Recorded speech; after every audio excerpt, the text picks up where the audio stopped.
G'day, in this episode we visit some of the Kelly gang sites around Glenrowan, Greta and Stringybark Creek.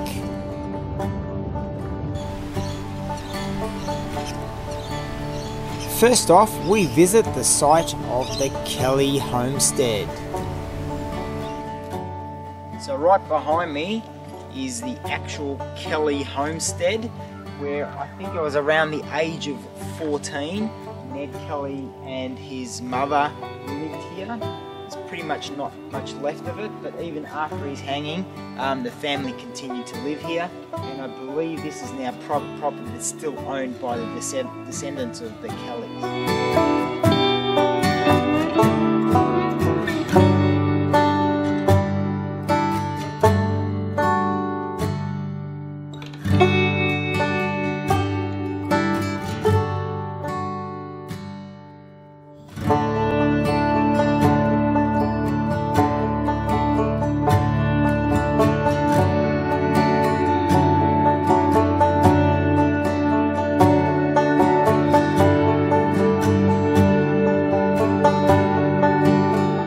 Our next stop is Stringybark Creek, the site of the police ambush on Saturday the 26th of October 1878, where 3 police were shot and killed by the Kelly gang.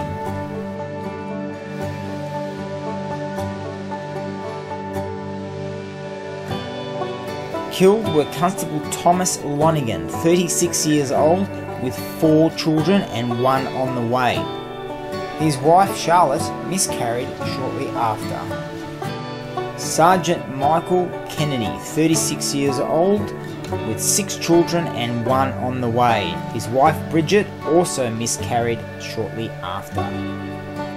Constable Michael Scanlon, 34 years old, unmarried. The historical site has a number of information boards that explain the events surrounding that fateful day that ultimately led to the hanging of Ned Kelly. A circuit walk takes you around to some of the key locations. So the story goes that the police got wind that the Kelly gang had been camping nearby at Bullet Creek and sent out a police party to capture the Kellys for horse stealing charges. After setting up camp at Stringybark Creek, 2 of the police officers set off on a reconnaissance patrol along the river. Later that evening, whilst tending their campfire, the 2 remaining officers heard, "Bail up, throw up your arms." The unarmed Maguire did as commanded, however Lonigan ran down towards the creek unbuttoning his revolver, and in doing so was shot by Ned Kelly. The group then settled and waited for the expected return of the 2 policemen on patrol. Upon the policemen returning to camp, they were asked to surrender. Kennedy rested his hand on his revolver, which led to a volley of gunfire, killing Scanlon.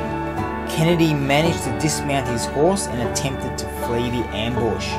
Eventually he ran out of ammunition a quarter of a mile away and was shot in the armpit. He was later shot in the chest by Ned. In the chaos, McIntyre escaped and returned to Mansfield to report the crimes. His evidence later proved pivotal in the prosecution against Ned Kelly. The police tree was a memorial to the ambush and 3 policemen killed. Originally 2 bullet-scarred trees were recognised as landmarks. These have since long gone due to termites.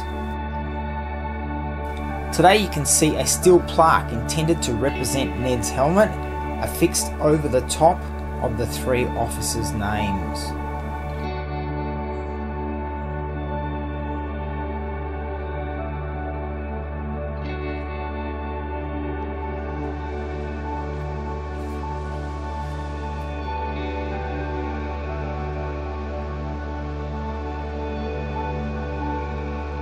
We now head back to Glenrowan to the site of the last stand of the Kelly gang.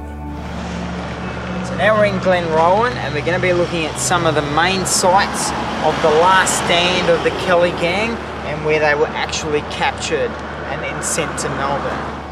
So this is the actual location of the Glenrowan Inn, of where the actual last stand of the Kelly gang was. And it was here on the 28th of June 1880 where the police came in and basically laid siege to the Kelly gang. So the police were sheltered here amongst these trees, directly opposite from where the Glenrowan Inn was, ready to pounce. So bleeding heavily from a shattered arm and hobbling, Ned Kelly went into this little group of trees down here. So apparently this is the alleged location of where the injured Ned Kelly was actually captured, and they managed to wrestle him to the ground and take his armour off. And this was where the last stand pretty much ended.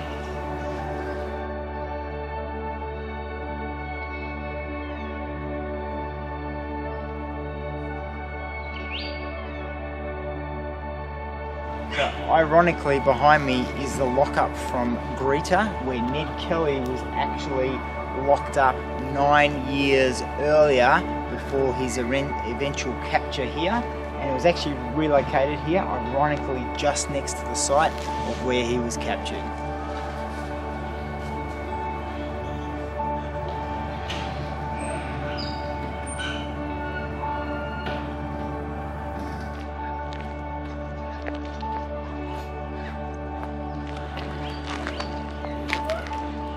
So after he was captured, Ned Kelly received medical attention here at the train station, and then from here he was taken by train into Melbourne to stand trial and for his hanging.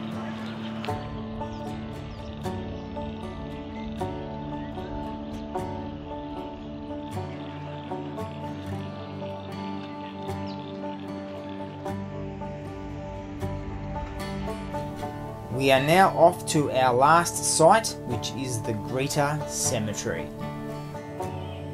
So after Ned Kelly was hung, they buried him in an unmarked grave at Pentridge. Once Pentridge was closed, they rediscovered his remains and they brought them here to Greta, and they buried him here with his mother and many other of his family members. And that was the end of the Ned Kelly story.